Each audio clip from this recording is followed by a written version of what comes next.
It's no secret that the current state of Star Wars is, well, shaky, to say the least. Maybe this is news to some of you, but to the more involved amongst you, this is an obvious statement. There's a certain quote-unquote divide in the fan base, and it's not even so much that the divide is the problem, but rather that the nature by which we go about disagreeing, that is. You could try and trace this odd place we're in back to a single decision or combination of them. Maybe you think it's the sequels that started it, and since then we've been off track.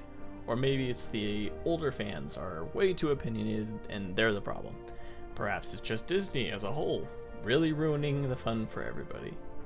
You don't have to throw the ball too far to hit somebody who's giving an opinion on this matter. And who can blame them? There's this hyper-focused mentality surrounding Star Wars to the point where it almost feels as if the whole brand is on the line every time a new show drops. To what extent this is or not true, or where you or me personally feel the blame lies and doesn't, or even the future of where the franchise should go, is not really the focus of this video. In fact, I bring up all of this because, at least for me, it seems like being a Star Wars fan right now is kind of hard. Now, I say a fan in the sense actively engaging in new content and the community in an overall positive way. Again, the nitty-gritty of why, who, what, etc. aren't really the focus here. Maybe you feel a similar way as I do, maybe you don't.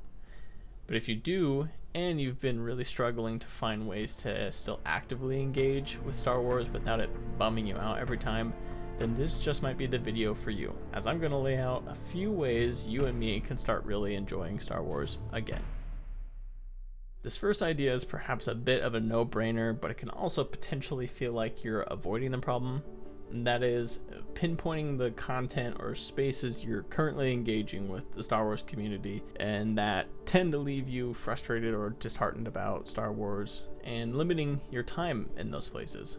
Again, this is kind of like ignoring the problem, but I'm not saying completely cut yourself off from those spaces, just limit it.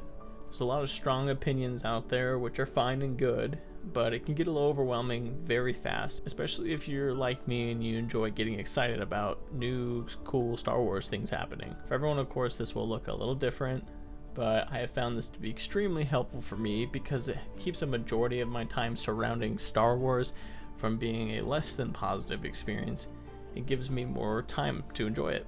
Now, once you've kind of limited those spaces, then find people to enjoy it with. This is not a mandatory step, of course, but even if you can find just one person who is trying to enjoy Star Wars more like you are, it's gonna elevate your experience that much more. Speaking of enjoying it, that leads me to my next idea. Go back to the basics of what you have always loved about Star Wars. Whether it's a particular trilogy, movie, show, game, era, character, it doesn't really matter. All that does is that you love it.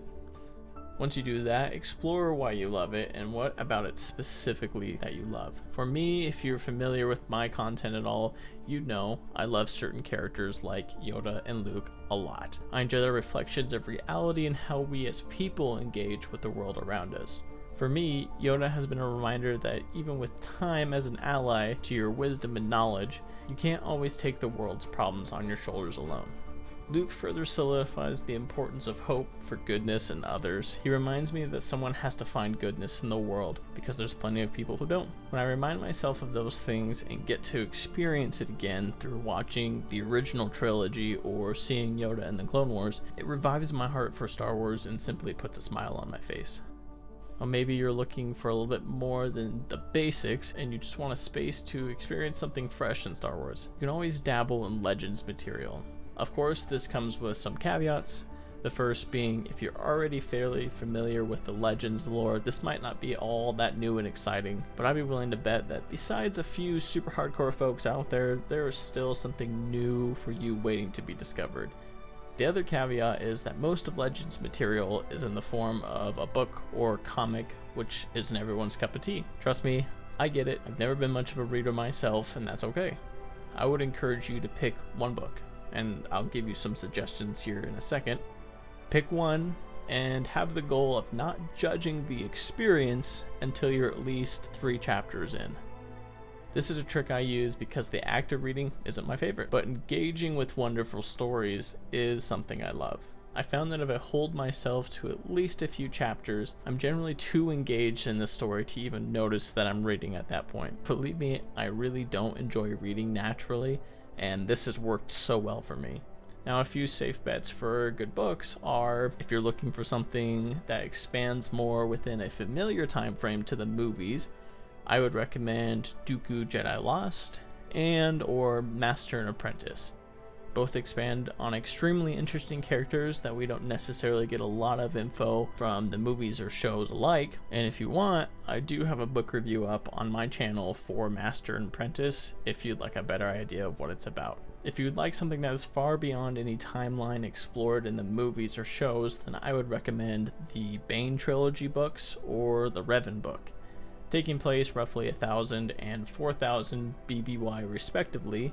BBY is before the Battle of Yavin, aka A New Hope, for those of you less familiar with those phrases. These are great, especially if you've been curious about some of the ancient Sith and even the birth of the Rule of Two.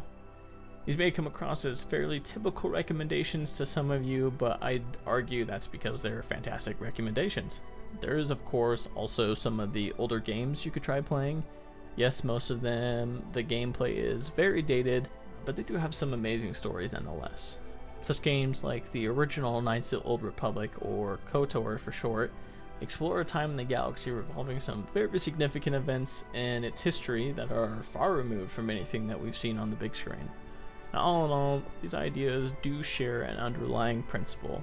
If you are in a place where you want to keep trying to think about how to fix Star Wars and you just want to enjoy it again, find a place and a way to enjoy it and limit the places you can't. It's as simple as that.